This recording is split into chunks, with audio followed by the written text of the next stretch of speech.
성경 말씀 요한계시록 17장 5절부터 8절 말씀입니다. 자차하셨으면 한 목소리를 읽겠습니다. 시작. 그놈의 이름은 기록되었으되 비밀이라 큰 바벨론이라 땅의 음녀들과 가증한 것들의 어미라 하였더라. 또 내가 보매 이 여자가 성도들의 피와 예수의 증인들의 피에 취한지라. 내가 그 여자를 보고 놀랍게 여기고 크게 놀랍게 여기니 천사가 이르되 왜 놀랍게 여기느냐. 내가 그 여자와 그가 탄 7머리와 10뿔을 가진 짐승의 비밀을 내게 이르리라.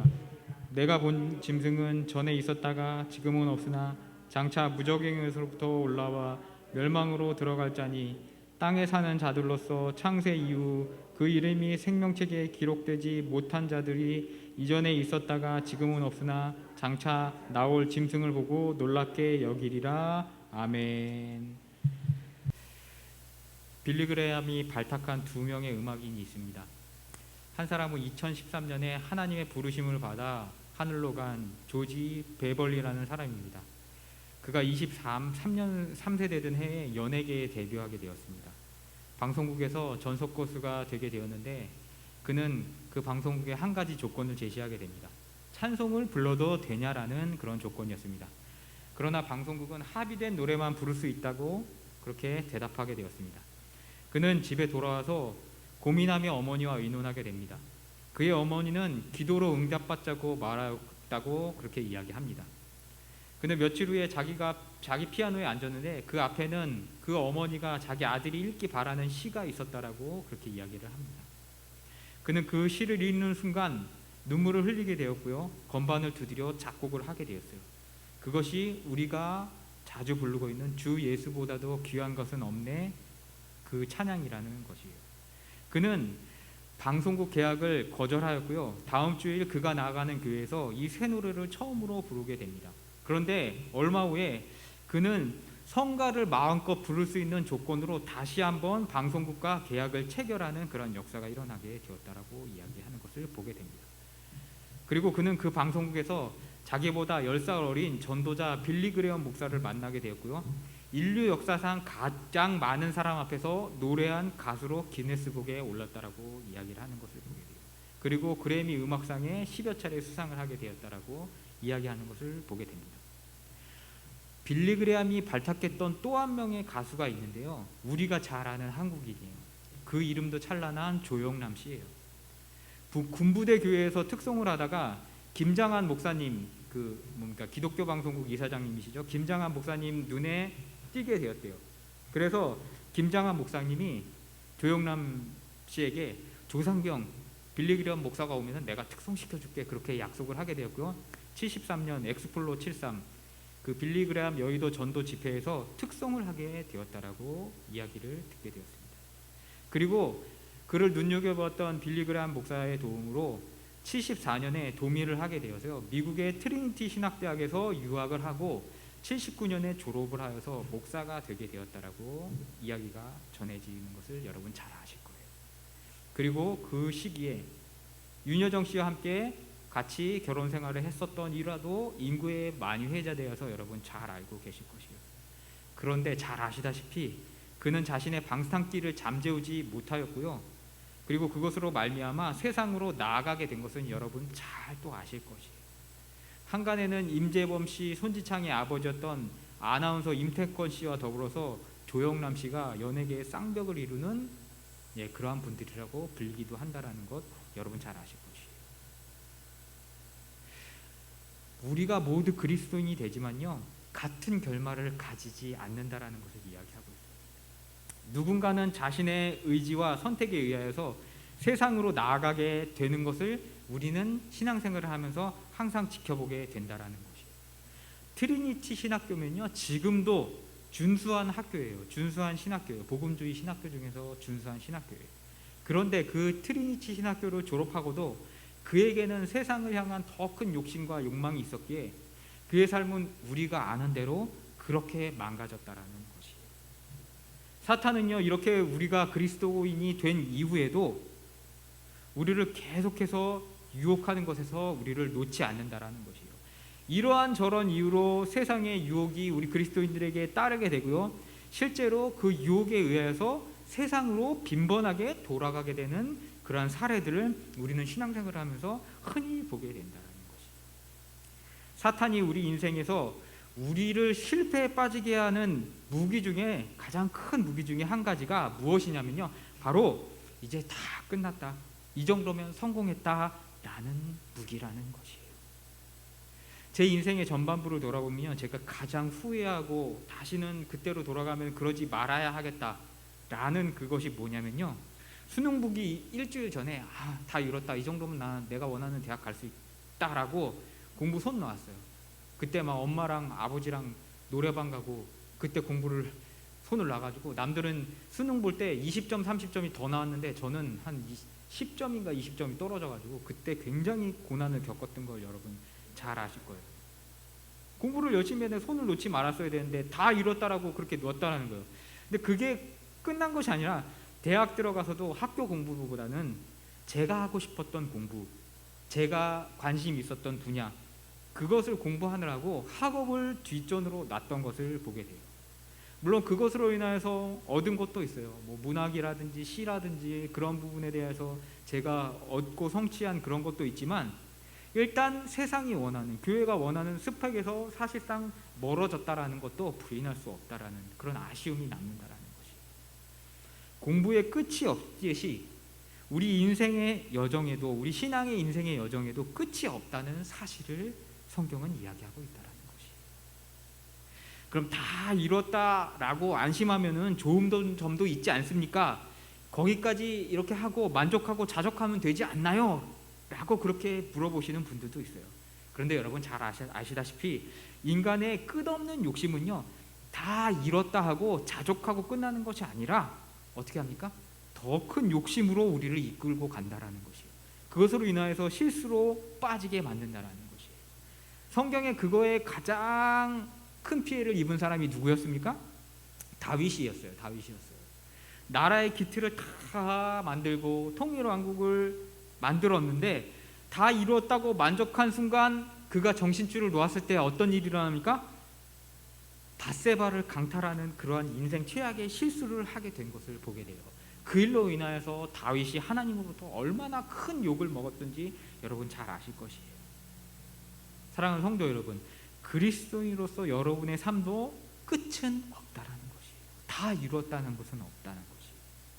흔한 착각 중에 하나가, 내가 이 어려운 믿음을, 하나님이 주신 이 어려움, 다른 사람들이 받지 못하는 이 어려운 믿음을 내가 하나님 앞에 받아들여줬으니, 내가 당신 예수 그리스도를 구주로 시인해드렸으니, 그 어려운 과정을 통과했으니 이제 내놓으세요 라고 하나님 앞에 요구를 한다라는 것이. 하나님 앞에 보채는 것에 대해서, 그 자세에 대해서 당연하게 여기려고 한다라는 것이. 내가 구원받았으니까 이제 세상 복은 다 내 것이고, 하나님 당신을 믿었으니까 빨리 복을 부리듯 부어주세요 라고 어떻게 합니까? 하나님 앞에 때를 쓴다라는 것이에요. 우리 여러분 자녀 키워보시면 알잖아요. 밥 먹으면은 지가 크는 거고, 밥 안 먹으면 지가 죽는 것인데 어떻게 해요? 꼭 밥상 갖다 주면 나 이거 밥 다 먹으면 뭐 줄 거야? 나 이거 다 먹었는데 빨리 뭐 안 줘? 그러고 생떼를 써요. 지 살라고 준 거고, 지 살려주려고 먹인 건데 그렇게 이야기한다라는 것이에요. 하나님 아버지도요, 우리를 자녀로 생각하시고 사랑하시기 때문에 매일매일 풍성하게 공급해 주심에도 불구하고 그 은혜를 모르고 내가 당신을 믿어줬으니까 빨리 복 내놓으세요, 다 내놓으란 말이야 라고 이야기를 한다라는 것이에요. 다 이뤘다라고 착각을 하고 그런 행동을 하게 된다라는 것이에요. 물론 하나님이 우리에게 복 주시길 원하고 여러분에게 복 주시는 것은 변하지 않아요. 여러분의 경제적인 위기나 고난들과 그러한 모든 문제들도 시련과 연단의 목적이 지나게 되면은 욥처럼 어떻게 됩니까? 다시 원상복귀 해주시고 부어주시고 두 배로 채워주시고 평안하게 해주시는 것은 절대 변함없는 사실이에요. 혹시 여러분이 지금 어려운 가운데 있다고 해서 나는 인생이 그냥 이렇게 태어났나 보다, 하나님도 어쩌실 수 없나 보다 라고 희망과 용기를 잊으실 필요가 없어요. 그거는 사탄이 주는 마음이에요. 여러분이 기도하시고 여러분이 하나님 앞에 간구하면은 하나님은 분명히 우리 삶에 다 채우시는 분이기 때문이라는 것이에요.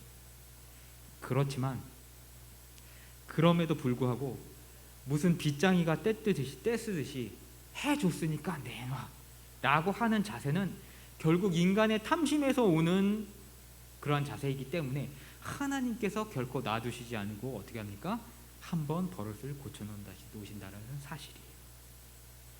이 한 단계에서 올라섰으면은 다음 단계를 올라서기 위해서 그 노력을 한시도 놓지 않아야 한다라는 소식이에요. 이제 난 다 이뤘으니까 내가 하고 싶은 대로 해야겠다라고 그 한 단계 올라가고 나서 놓치는 순간 어떻게 됩니까? 나락으로 떨어지는 성도들을 많이 보게 된다는 것이에요. 어제 이렇게 운전을 하고 결혼식장이 끝나고 나서 오면서 어떤 목회자 이야기를 하다가 제가 이렇게 얘기했어요. 나이 40 중반에 5천에 사택에 그랜저 받았으면은 인생 성공했네 라고 그렇게 자조 섞인 그런 말로 그렇게 이야기를 했어요. 그랬더니 우리 사모님이 그렇게 얘기하더라고요. 그랜저 받아가지고 인생 성공하는 게 목회자 인생의 목적인 건 아니잖아 라고 그렇게 이야기를 하더라고요. 목회자가 살아야 될 청빈한 것이 있는데 뭐 소나타 정도 타면은 되는데 무슨 자꾸 그랜저까지 타고 제네시스 타고 볼보 타고 그게 목적은 아니잖아 라는 그런 의미로 이야기하는 거예요. 제가 이제 그랜저 사달랄까 봐 이제 벌써부터 쉴드를 치는 거예요. 근데 사실 이것이 진리가 맞아요. 목회의 목적이 입에 풀칠하고 먹고 살려고 하는 순간 그것의 의미가 변질되고 하나님이 원하시는 방향도 아닌 방향으로 흘러가게 되는 사례를 우리는 우리의 교회 생활을 통해서 무수히 관찰하고 보아왔어요. 자기가 한계로 정했던 그 어느 순간 어느 계단에 가게 되는 순간 그것을 기반으로 하나님 앞에 내가 무엇을 더 드릴 것인지 생각하는 다음 단계로 나가는 것이 아니라 내가 내 이름으로 어떻게 하면 더 많은 명예를 낼 수 있을 것인가 하는 자리로 나아가겠다. 결국 타락으로 빠지는 목회자들을 많이 보게 된다라는 것이에요.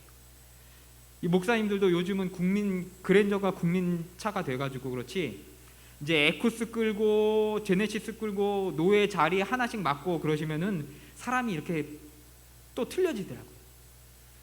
총회장 나가시고 그러면은 하나하나씩 꿈을 키우다가 결국에는 어떻게 됩니까? 자기 꿈은 키우는데 하나님의 꿈은 잃어먹는 그러한 목회자들이 한둘이 아니라는 것이에요.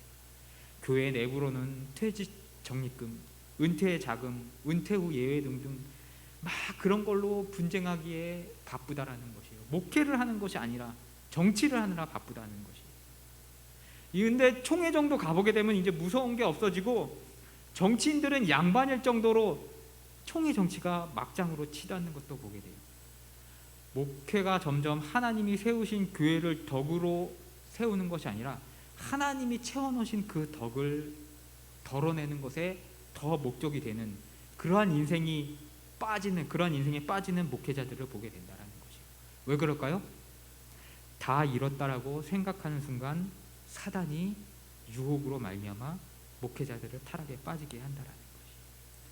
오늘 본문을 봐봅시다. 오늘 본문에는요, 천사가 요한에게 그 다 잃었다라고 하는 생각, 그 인간을 다 잃었다는 생각으로 유혹하려는 음녀의 속성에 대해서 설명해 주는 장면을 보게 됩니다.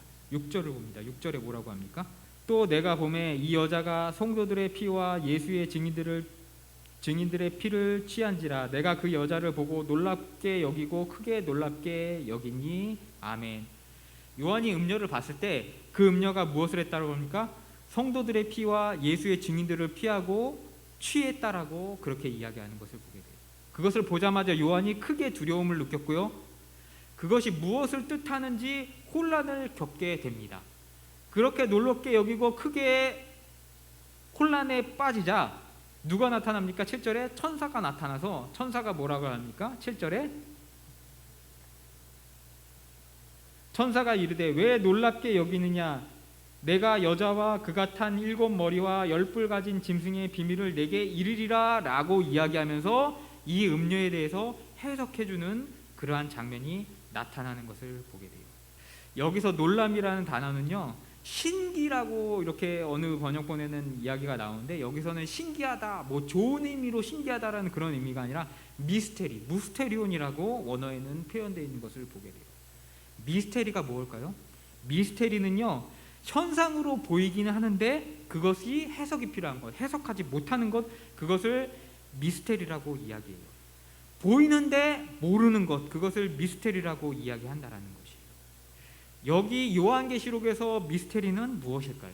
왜 미스테리라고 이야기하고 있을까요? 왜 놀람이라고 이야기하고 있을까요? 큰 바벨론이라, 큰 음녀라, 가증한 것들의 어미라라는 것이 말 그대로 역사 속에 나와 있는 바벨론을 뜻하기도 하지만 그것의 이면의 뜻을 가지고 있다라는 것이, 음녀가 창녀의 1차적인 의미로 지칭한다라는 것이기보다는 성령으로 말미암아 해석받아서 조명돼야 될 대상으로 뜻하고 있다라는 것이.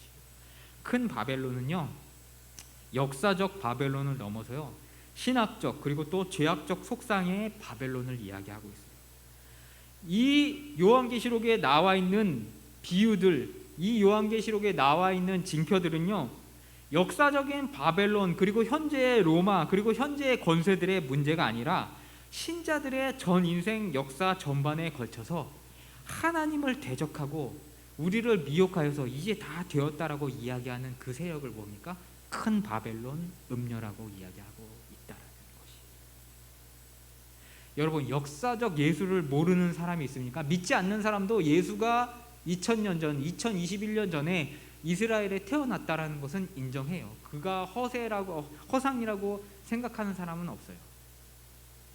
그때 태어났다는 것 다 인정해요. 그렇기 때문에 크리스마스도 인정한다라는 것이에요. 그런데 역사적 예수를 모르는 사람이 없는데, 예수님이 태어났던 그 당시 자체도 예수의 실제 의미, 신학적 의미에 대해서 모르는 사람들은 다수였다라는 것이에요. 그래서 믿음을 뭐라고 합니까? 이 믿음을, 예수를 믿는 것을 무스테리온이라고, 미스테리라고 바울이 이야기하고 있다라는 것이에요. 예수가 현상으로 나타나는데 그 현상을 모르니까 믿음 자체가 미스테리라고 이야기하고 있다는 것이에요. 사랑하는 성도 여러분, 여러분이 여기 나와 있는 이유가 해석이 돼요? 하나님이 강권으로 미스테리하게 불러주셨다라는 것이에요. 어떤 사람은 남편이 술을 먹어가지고 그것 때문에 나왔고, 어떤 사람은 집안이 망해가지고 힘들어서 나왔고, 어떤 사람은 또 하나님이 부유하게 해주셔서 감사해서 나왔고, 어떤 사람은 아버지에 끌려서 나왔고, 알 수 없는 미스테리한 이유로 나왔는데 그것으로 인하여서 믿음을 얻고 어떻게 됩니까? 하나님을 구주로 시인하게 된 미스테리라는 것이에요. 7절, 음녀와 7뿔과 10뿔이 등장하게 됩니다. 그 음녀가 탔는데 7머리와 10뿔이 있다라고 합니다. 이게 진짜 말이 많은 구절인 거 여러분 아실 것이에요. 이것의 정체에 대해서 어떤 실존하는 왕이다, 어떤 실존하는 대통령이다, 어떤 실존하는 지도자다, 히틀러다, 스탈린이다, 그렇게 이야기를 많이 해요. 그리고 옛날 18세기, 19세기 때는 이 10뿔에 대하여서 로마 시대의 10명의 왕이었다라고 그렇게 이야기하는 것도 보게 돼요. 톰슨 2 주석 성경에 보게 되면 이 구절에 대해서 로마 시대의 열왕이라고 명백히 찍어서 이야기하는 것을 보게 돼요. 그런데 현대에 와서는 이것에 대해서 미련을 못 버리니까 이 10뿔은 일시 유럽연합 구주공동체다라고 거기다가 대입해요. 그런데 유럽연합 구주공동체는 9개의 나라니까 이거를 짜맞추려고 뭐래요? 9개의 나라에다가 거기 의장까지 합쳐가지고 10개다라고 그렇게 억지로 해석을 한다라는 것이에요. 사람이 얼마나 어리석냐라는 것에 대해서 이야기하는 것이에요. 증거를 자꾸 찾다 보니까 엉뚱한 해석을 하게 된다는 것이에요. 이렇게 요한으로 대표하는 인간이 해석에 대하여서 이렇게 헤매고 딴소리를 하자 천사가 요한에게 그 여자와 짐승에 대한 비밀을 일러주었다라고 7절에 이야기하는데 뭐라고 합니까? 먼저 그 짐승에 대해서 설명하는데 뭐라고 얘기해요? 전에 있었다가 지금은 없어졌으나 장차 무적행으로부터 올라와 멸망에 들어갈 자라고 8절 상반절에 이야기하고 있는 것을 보게 된다는 것이에요. 전에 있었다가 지금 없으며 장차 무적행으로부터 올라와 멸망에 들어갈 자. 여러분 어디서 많이 들어보지 않으셨어요?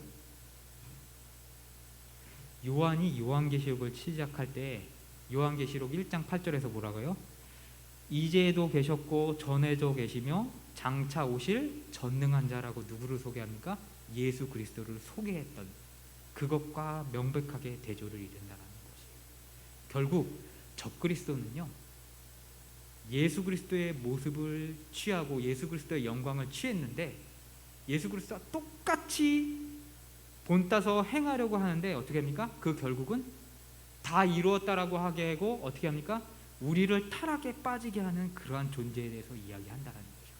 히틀러도 아니고 로마의 열왕도 아니고 스탈린도 아니고 이씨도 아니고 우리를 유혹에 빠뜨리는 그 존재에서 이야기하고 있다라는 것이에요. 결국 요한에게 이 짐승은 로마의 영토와 왕권과 타락한 문화들을 상징하는 것이고요, 우리 삶의, 우리 현대인의 삶 속에서도 우리를 타락으로 빠뜨리려는 그러한 세력들에 대해서 이야기하고 있다라는 것이에요. 이것은 결코 영원하지도 않고 전능하신 하나님과 비길 수도 없는 존재인데 생명책에 기록되지도 못한 자들, 하나님 앞에 심판을 받아서 어떻게 됩니까? 멸망하게 될 자들인데 그들을 보면서 놀라서 세상 사람들은 어떻게 됩니까? 어리석은 자들은 숭배한다라고 8절 하반절에서 기록하고 있다라는 것이에요. 결국 적그리스도는요, 어떤 인격을 대표한다기보다는요, 이러한 현상들을 통틀어서 이야기를 하고 있다라는 것이에요. 음녀의 것은 화려합니다. 다 이루었다라고 저절로 탄송이 나오게 자기 자신도 매혹될 정도로 힘과 권력을 과시하게 돼요. 붉은 옷을 입었고 자색 옷을 입었다라고 얘기해요. 왕과 귀족들만 옷을 입었다라고 이야기해요. 지금도 돈과 권력이라는 그러한 강력한 권세가, 그러한 우상들이 우리 그리스도인들을 유혹하고 그것을 추종하라고 숭배하라고 가리키는 것을 보게 돼요. 여러분, 만몬이 우상이라고 그러는데 만몬이 우상이라고 그래가지고 돈이 우상이라고 그래가지고 돈을 이상하게 뭡니까 등한시 여기는 그런 분들이 있는데, 돈이 우상이 아니라 돈에 얽매여서 돈만 쫓아가는 것, 그것에 대해서 정신을 팔리는 것, 그것을 우상이라고 하고 만몬이라고 이야기한다라는 것이에요. 돈이 잘못된 것이 아니라는 것이에요. 그러므로 우리는 우리 주위에 존재하는 우상 숭배가 어떤 것인지 깨어서 분별하고 우리 자신을 그런 우상 숭배로부터 지키려는 노력을 게을리하지 않아야 한다라는 것이에요. 그것으로 말미암아 멸망의 무저경에 떨어지지 않는 길로 가기 위해서 노력해야 된다는 것이에요. 우리가 잘 아는 그 사기꾼들의 연대기를 보게 되면요, 공통적인 사실들이 무엇이냐면요, 어릴 적에는 굉장히 고생을 했는데 어떻게 뭡니까 열심히 일하고 어떻게 투자를 잘해가지고 인생의 일막의 끝장에서는 대부분 그런 사람들 보면 성공을 이루게 돼요. 그런데 그들이 어떻게 됩니까? 거기서 다 이뤘다라고 정신줄을 놓는 순간 어떻게 됩니까? 말 많은 인생의 2막을 열면서 추락을 하는 것을 보게 돼요. 그게 사기꾼의 인생이라는 것이에요. 성도들도 똑같아요. 구원이라는 인생의 1막이 열렸어요. 그런데 그 인생의 1막 그것으로 다 이루고 끝난 것이 아니라 그 구원 이후에 우리가 어떤 삶을 살 것인지, 어떤 방식으로 사명을 감당할 것인지, 하나님이 주신 재물을 어떻게 하나님을 위하여서 다시 드릴 것인지, 그것을 매일매일 고민하는 삶을 살면서 그것을 깨닫는 것이 이 음료로 대표하는 이 세상을 피하는 길임을 오늘 요한은 우리에게 오늘 교훈하고 있다는 것이, 이 사실을 깨달으면서 돌아가시기를 주님의 이름으로 축복하면서 오늘 설교를 마치도록 하겠습니다. 우리 함께 기도하시겠습니다.